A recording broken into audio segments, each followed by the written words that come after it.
It's saying I'm live, so let's get started here. I know it's 2021, but I wanted to actually take a step back for a minute. It's the first live stream of the year. I figure a lot of us really aren't ready to let 2020 go yet. I know a lot of people can't wait for it to go, but I wanted to talk about food trends, things that happened in 2020 that were kind of profound and worth mentioning in a way, just to kind of give the good, the bad, and the ugly, things that were nice to have in 2020, and other things that let's let them go away.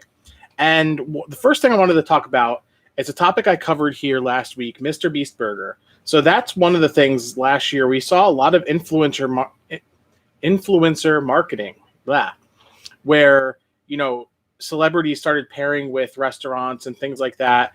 And the latest was Mr. Beast Burger, launching 300 restaurants overnight out of virtual kitchens inside of something like a Buca di Beppo or other chain restaurants. And I was kind of talking up the value of that. And I think that's something that the restaurant industry really should look at as a model in terms of getting people food, because right now restaurants are closed. So I was a big champion for that. I know Jimmy Donaldson, the guy who runs Mr. Beast channel, is he's always doing good stuff. So I was talking it up in that direction. Well, it turns out the local news here, the local critic, decided to write on his blog. Now I'll say one thing. Like right now, I'm not throwing shade. So I want you to know, like, I respect this guy a lot. He's part of the food community here. He breaks news. He supports local restaurants. It's all the same stuff we're trying to do here. So none of this is meant in any kind of derogatory way or anything. But he has a completely different take on it. And I wanted to bring it to the channel here because I think it's an important conversation. I think that the Mr. Beast Burger concept, the whole ghost kitchen, virtual kitchen, right now restaurants are trying to get by with doing takeout, and a lot of the takeout stuff just doesn't work very well. And a lot of places just aren't doing anything to elevate that customer experience to a point where, you're going to be comfortable actually eating at these places. So while I understand what he's saying, I'm going to read you a couple excerpts from his blog post, but I understand what he's saying, but at the same time, I don't know that I fully agree. And I don't think it's something that we should completely pan, because it is it's definitely an important phenomenon right now. But if you're in the live chat, leave me any food trends from 2020 that you want me to mention here on there. I'll do a little bit of shout outs in a little while. I want you to hit like on this. I'm almost at 500 subscribers. I wanted to get there last year, but it didn't happen. Well, I think I'm like 10 away. So if you haven't subscribed, hit that button. And let me get into this here. So here's what Steve Barnes, who, like I said, I've met Steve a number of times. He's a good guy. I got nothing bad to say about him, nothing but love. But he kind of reduced it to bare essentials. And when you read it, it's like, okay, yeah, he got a point. So he says, Jimmy Donaldson, a YouTuber who used elaborate stunts and financial giveaways to build 50 million subscribers for his Mr. Beast channel, last month simultaneously launched 300 locations of a new restaurant called Mr. Beast Burgers that operate out of existing restaurant kitchens. And then he kind of goes into the whole thing about what's happening. He says, Virtual Dining Concepts has more than a dozen ghost kitchen concepts and counting.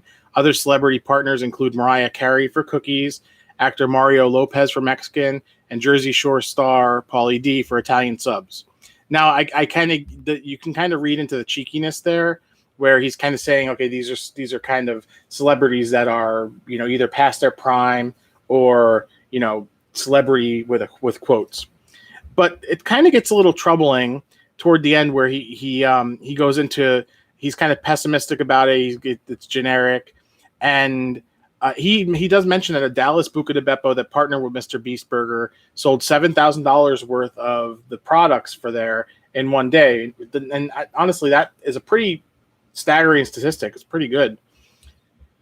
So the last part of it is the part that was a little, I don't know. So he says, as someone who spent almost 20 years chronicling the efforts of people who invest their life savings to build and support a single restaurant, I don't know whether to laugh, cry, or applaud the entrepreneurship of a 22-year-old who got famous for videos of him giving away large sum of sponsors' money, counting to 100,000, and trying to break glass with megaphones. Okay, yeah, Mr. Beast does over-the-top stuff. But as far as the giveaway stuff, what I think is missing from this post, and you can't, these little blurbs have to be succinct. I get it. I'm not knocking it. Again, I'm just going to say again, I don't want anybody to think that I'm throwing shade here. But a lot of what Mr. Beast does, he and his team, is in the wake of things like philanthropy. I know, like, for one of his stunts, he bought every single thing in a supermarket, and they donated every single thing to homeless shelters, and homeless shelters wouldn't take like dog food and stuff, and they donated that to animal shelters. So that's one of those things where, it's always for a good cause. I know that I've seen interviews with Mr. Beast where he's talked about how he wants to kind of end world hunger. And obviously that's a pretty big goal. So it's not something that I would sell lightly. But the last line, and this is what I've been kind of saving for you. He actually kind of gives you some instructions. He says, "Please don't order from Mr. Beast Burger. Local restaurants need your money far more." Okay, so there's a point there, and I do agree. Local restaurants really can use our help right now. Now, you guys know every week here I'm posting a dining review of a different local place. It's not in the spirit of, oh, let's find a problem and let's highlight it and for views and stuff like that. If I have a bad experience, it's most likely not going to be on the channel. And I'll get to, there's actually one of the topics I'm going to cover later on in the stream here that kind of goes in that direction. Because I don't think there's any value there. I don't think anybody gains anything from that. I'm not going to, obviously if I have a problem, I'm going to approach the restaurant. So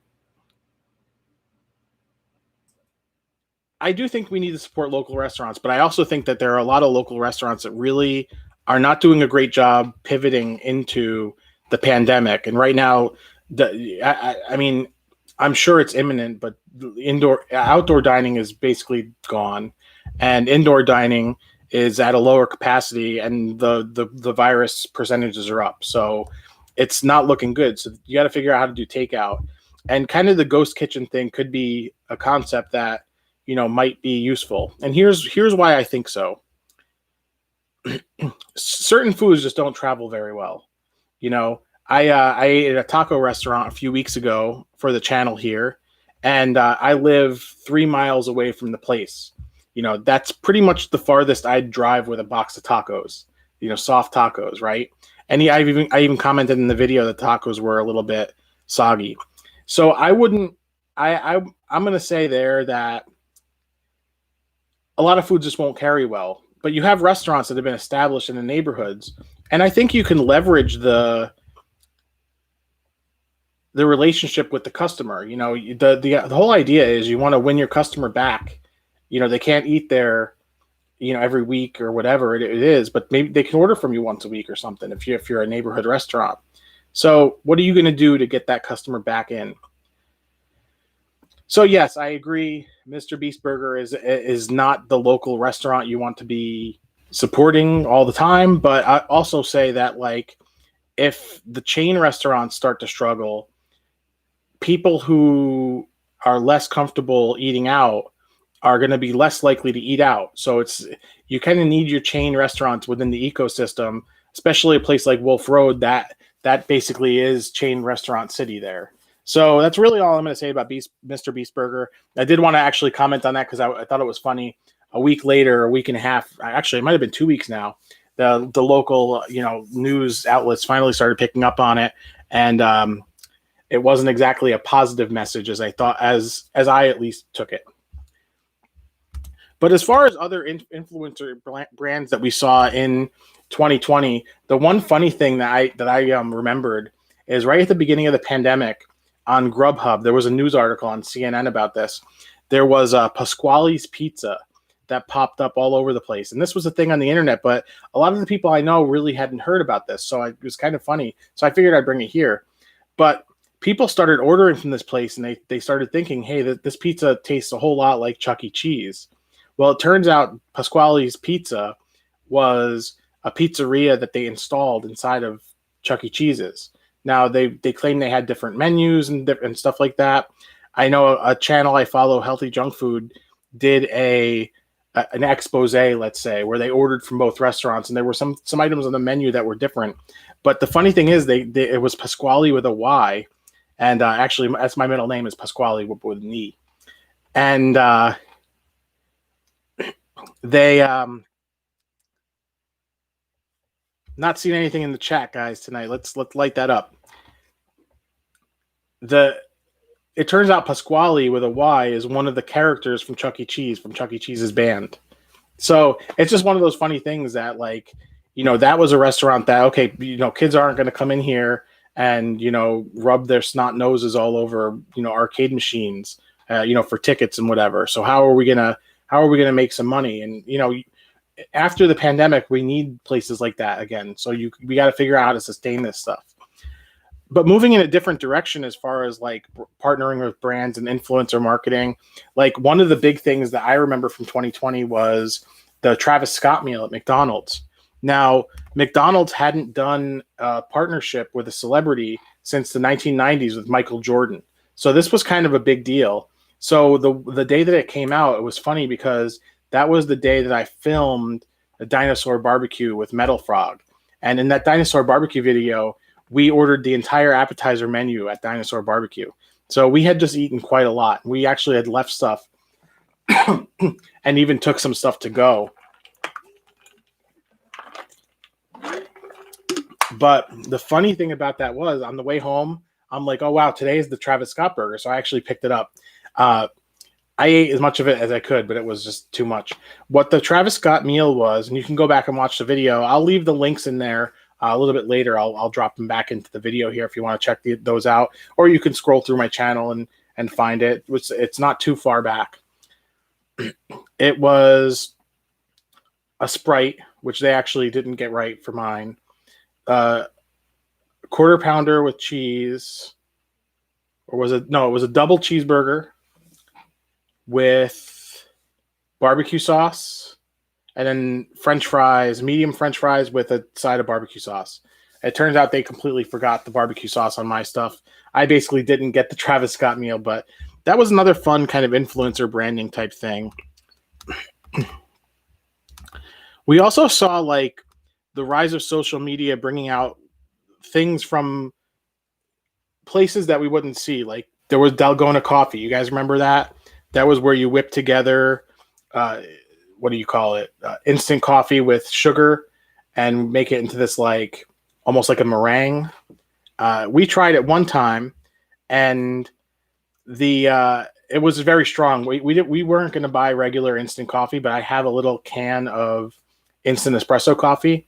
But we were wired for a while. But what you do is you whip that up, you pour a glass of milk. We used almond milk, and then you spoon this like whipped coffee on top of it, and then you drink it like a beverage, and you get it stuck to your mustache, and it was kind of fun. I didn't do a video for it, but it was kind of before I got in the rhythm of doing regular videos here for the channel. But that was one thing.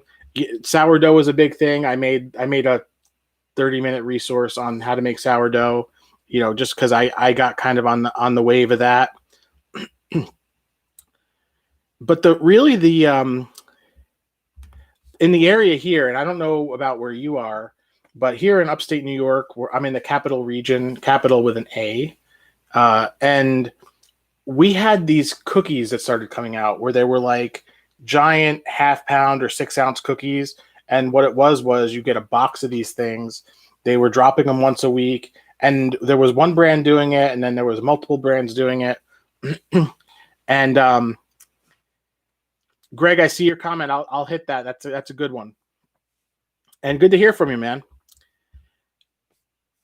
So these cookie things came out. So we had to try them. Cassie is very big on baking and trying stuff and getting ideas for other recipes and stuff. We saw people on Instagram just talking these things up and down, and we just had to know what it was all about. Sorry, got to grab a little water here. I keep telling myself I'm going to make these more relaxed and be a little bit less speedy with it, but But yeah, it's like we're hanging out. So yeah, these cookies came out, and we tried them a few times. And I'm not going to bash any specific brands, but if you want to go through what we have here on the channel, it's pretty easy to find. I'm laid out like I'm in therapy, and there's a cookie kind of hovering over me. It's kind of one of my what I feel like is one of my more fun thumbnails. But we tried these cookies, and I didn't pick them apart or anything, but I don't know that a cookie that big is going to be enjoyable to the level that people were enjoying them. And I don't want to knock anybody for actually enjoying stuff like that in a global pandemic. Like, I'm not, like, obviously, if there's something that you like, go toward it. That's what you got to do, But that was just a trend that I didn't really understand at the time, and I honestly still don't understand it. I know they're still around, but we'll see what happens for 2021 if those things weather out the pandemic here and whatever else is going on. Another thing that came out kind of before the pandemic, but kind of morphed into a different thing, are like grazing boards where people would do like charcuterie. I know there's a handful of places that do them for the capital region. I think that's another really good idea where you can order something and then you get like something completely prepared you can toss on the table and it's all done for you. So that's kind of another cool thing that we had in the area here. The one that I had one from a company that Cassie picked it up from, and it was very good. It was just a lot of stuff that kind of would work for most palates. But yeah, very good. So that's kind of fun. Here's one I didn't understand, and we're getting kind of close to the end of what I have here planned for tonight. And that was hot cocoa bombs. This was one that came later in the year, and we actually got some as a gift, and we tried it. I don't know. I don't get it. I'm all about good hot cocoa, but the idea of having to heat up milk or water to melt the shell of chocolate to even get to dissolve the stuff inside, just to me it didn't make a whole lot of sense. And when we tried it, it was actually, we didn't have the water hot enough to do it. So that was one thing where I get like where people come from, where they like that. And again, I'm not knocking you if you like it. It's what you like. But that was a 2020 trend that we'll see if it sticks around. Dunkin' Donuts got on the heat train this year. So spicy foods are one of the things I've covered on this channel since the beginning. And when I heard that Dunkin' Donuts was making a ghost pepper donut, I had to try it. And that was a fun experience. I made a video about that. I think it's 3 or 4 minutes. You can check that one out. It wasn't anywhere near as spicy as anything ghost pepper you've ever had. So how much ghost pepper is in it, I don't know. But it was just funny to see a brand like Dunkin' Donuts actually come out and do a ghost pepper donut. And when I went to Dunkin' Donuts, it was funny. I didn't mention this in the video, but they didn't even have them like out of reach or anything. And they looked pretty similar to some of the other like glazed donuts at the time, but it tasted a lot like a Red Hot, like those hot fireballs that you eat. So let's see here. What else do I got? This is one that I think was actually a really awesome idea that might have been just a New York State thing. I don't know if it happened in your state, leave a comment. But we got they passed a law that you could do takeout cocktails, which to me was like, what a great idea. You can now support your local restaurants. You could support the bar. A lot of restaurants margins depend on the bar. So what better way than to actually get like a cool cocktail to have with your burger or pasta or whatever it is. So that was really cool. I'm really glad that was a trend that happened in 2020. Greg, you got a lot of good ones here. Let me just make sure I got through all the ones I had planned, and I'll get to all of those. So yeah, here's the one he just brought up. Greg Eckert, the guy I went to high school with, good guy. He brought up the alcoholic seltzer boom of 2019 and 2020. Now I had to try it. When Cassie bought one, it was a mango one, I think from Trader Joe's, or I actually can't be Trader Joe's. She bought a mango one from somewhere, and I didn't like it, but I had to try the White Claw, and I gotta be honest, there was a kick between Labor Day and October where I was just like, I was all over the White Claws. Now I love craft beer, so White Claw is kind of like the anti-craft beer, but all the flavors were really good. I think that was another really fun trend that happened. It was a lower calorie way to drink alcohol, and they went down pretty easy, which kind of fun. Another one that Greg brought up here was Evolution plant-based food. So that was another thing that between 2019 and 2020 we started seeing a lot of, like Impossible Whoppers, and even like I said, fast food started getting in on the meat alternative kind of vegan or vegetarian options. And I haven't actually tried it, so I can't knock it or praise it. So I don't know, but I think it's a good thing. The one thing that I worry about a little bit is sustainability and waste. Obviously agriculture is one of those things that there's a lot more behind the scenes than most people know about. But I don't know what goes into making those, and how much crops they have to mow down to actually get those, to get one patty. They are pretty expensive, which leads me to believe that quite a bit goes into it as far as raw materials. So yeah, I don't know what to make of that part of it, but I think it's a cool thing to have a lighter version of a burger. Excuse me for a second. Yeah, veggie burgers for the longest time were not appetizing things. I tried multiple times in my life to get into veggie burgers, and it just never was something that I cared for. So I'm eager to try it, but not really in a rush to, if that makes any sense.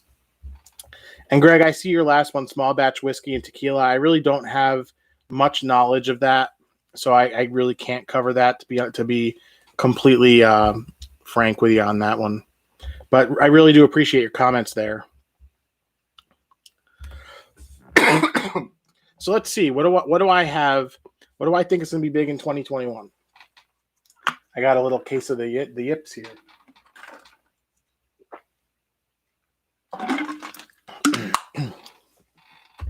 What I want to see in 2021 is the local restaurants kind of really hitting it out of the park on winning the customers back in. Excuse me there. I want to see people get out there, try everything they can, support local.